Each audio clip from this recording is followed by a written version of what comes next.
తిట్టా ఉన్నారు. ప్రజలకు ఇచ్చిన గ్యారెంటీలు గాలికి వదిలేసిండ్రు.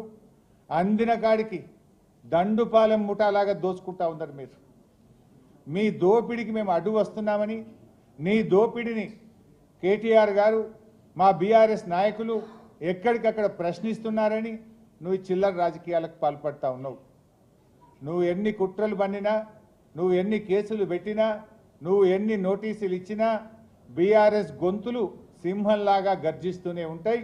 నిన్ను అడుగడుగునా తెలంగాణ ప్రజల పక్షాన ప్రశ్నిస్తూనే ఉంటాయి. ఎక్కడ కూడా వెనకడుగు వేసే ప్రశ్నే లేదు. నువ్వు రేపు ప్రజాకోర్టులో సమాధానాలు చెప్పాలి. రేపు ప్రజలు నిన్ను తప్పకుండా ఇప్పటికే నీ మంత్రులను నీ ఎమ్మెల్యేలను ఎక్కడ పోతే అక్కడ నిలదీస్తున్నారు. ప్రజలు పోలీసులను అడ్డం పెట్టుకొని పారిపోతున్నారు. నీ మంత్రులు నీ ఎమ్మెల్యేలను ప్రజలు నిలదీస్తూ ఉన్నారు. రోడ్డు కడ్డం కారు కడ్డం నిలబడి పట్టుకొని అడుగుతూ ఉంటే పోలీసులను పెట్టుకొని పారిపోతూ ఉన్నారు. రేపు ప్రజలు తిరగబడే రోజులు కూడా దగ్గరలో ఉన్నాయి. నువ్వు సిట్టు లట్టు పొట్టు ఎన్నన్నా వేసుకో, ఏమన్నా చేసుకో, మాకు న్యాయస్థానాల మీద గౌరవం ఉంది. నువ్వు ఎక్కడికి పిలిచినా వస్తా, ఎన్నిసార్లు పిలిచినా వస్తా, నిజాయితీగా సమాధానాలు చెప్తాం. మేము భయపడం. చట్టం మీద మాకు గౌరవం ఉంది. నీ చిల్లర రాజకీయాల మీదనే మాకు అసహ్యం ఉంది. వెగటు పుడతా ఉంది ప్రజలకు. నీ భాష, నీ మాటలు వింటా ఉంటే రోత పుడతా ఉంది ఇలా రాష్ట్ర ప్రజలకు. రేవంత్ రెడ్డి గారు చూసుకో, అసలు ఇడిచిపెట్టం, నేను ఇంకా గట్టి కొట్లాడతాం. నీ 6 గ్యారెంటీల అమలు మీద, నీ కుంభకోణాల మీద మేము మా పోరాటాలు జరుపుతూనే ఉంటాం. మాది ఉద్యమ పార్టీ, రాష్ట్రం సాధించిన పార్టీ బీఆర్ఎస్ పార్టీ. మేము కేసీఆర్ సృష్టించిన సైనికులం, కార్యకర్తలం. మాకు త్యాగాలు తెలుసు, మాకు పోరాటాలు తెలుసు. నీలాగా వెన్నుపోట్లు, కుట్రలు, కుతంత్రాలు, చీకటి రాజకీయాలు మాకు తెలియవు. మా కేసీఆర్ నేర్పింది పోరాటం, త్యాగం, ప్రజల పక్షాన నిలబడడం మా కేసీఆర్ గారు నేర్పిండ్రు. నువ్వు ఎన్ని సిట్ నోటీసులు పంపుతో పంపు, మేము భయపడేది లేదు. కానీ నువ్వు దర్యాప్తు పేరు మీద ఆడుతున్నటువంటి ఈ నాటకం తెలంగాణ ప్రజలు నిశ్చితంగా గమనిస్తూ ఉన్నారు. నాకు తెలిసి ఇవాళ మళ్ళీ లీక్ ఇస్తారు. ఇట్లయిందట అట్లయిందట, లోపల ఓ చిల్లర లీక్ ఇస్తారు. దమ్ముంటే వీడియో బయట పెట్టు. మొత్తం వీడియో రికార్డింగ్ అయింది కదా. I'm challenging Revanth Reddy. ఇవాళ జరిగిన, నన్ను అడిగిన ప్రశ్నలు, నేను చెప్పిన సమాధానాలు మొత్తం వీడియో బయట పెట్టి రాష్ట్ర ప్రజలు చూస్తారు.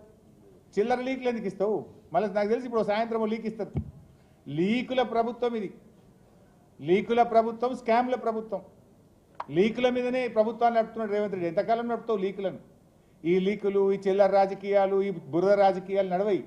ప్రజలకు డెలివరీ కావాలి. ప్రజలకు ఇచ్చిన మాట నిలబెట్టుకోవాలి. అరే నాట్లు పడుతున్నా, ఇదివరకు రైతు బంధు ఇయ్యలే. రైతు బంధు ఎప్పుడు ఇస్తావో చెప్పు. నాట్లకు కేసీఆర్ పైసలు ఇస్తే నువ్వు ఓట్లకు పైసలు ఇస్తున్నావు. ఓ పంటకు ఇస్తున్నావు, ఓ పంటకు ఎగబెడుతున్నావు. ఓ పంటకు బోనస్ ఎగ్గొట్టినావు, 2 పంటలకు రైతు బంధు ఎగ్గొట్టినావు, సగం మందికి రుణమాఫీ ఎగ్గొట్టినావు, పంటల బీమా ఉత్తదే చేసినావు.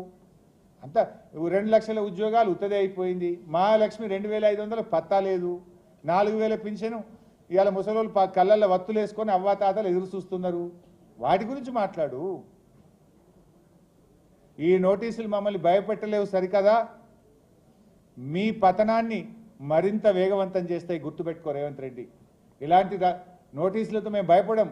నీ రాజకీయ పతనం మరింత పేక మేడల్లాగా కూలిపోయే రోజులు దగ్గరలో ఉన్నాయి. నీ పతనానికి నువ్వే నాంది పలుకుతున్నావు. నీ పతనానికి నువ్వే అడుగులు వేస్తూ ఉన్నావు. ఈ నోటీసులు నీ పతనాన్ని వేగవంతం చేస్తాయి. చూసుకుందాం. బట్ మేము ఫైనల్గా మళ్ళీ డిమాండ్ చేస్తున్నాం. నీకు నిజాయితీ ఉంటే, తప్పు చేయకపోతే సైట్ విజిట్ సర్టిఫికెట్ల పేరిట సింగరేణిలో జరిగిన కుంభకోణాల మీద సిట్టింగ్ జడ్జితో విచారణ జరపాలని మళ్ళీ డిమాండ్ చేస్తున్నాం. నువ్వు విచారణ ఒప్పుకోలేదంటే, నువ్వు విచారణకు ముందుకు రాలేదంటే నీ బావమరిది కుంభకోణం చేసింది నిజం, కుంభకోణం జరిగింది నిజం. అందుకే నువ్వు భయపడి విచారణ జరుపుతలేవని మేము భావించాల్సి ఉంటుంది. నిజాయితీ ఉంటే, ధైర్యం ఉంటే వెంటనే సిట్టింగ్ జడ్జితో విచారణ జరుపు. లేదంటే మా అంటే 2 ఏళ్లే కదా. బీఆర్ఎస్ ప్రభుత్వం వచ్చేది ఖాయం, విచారణ జరిపేది ఖాయం, మీ అవినీతిని కక్కిచ్చేది ఖాయం, కటకటాల వెనుక మిమ్మల్ని పెట్టేది ఖాయం. Thank you.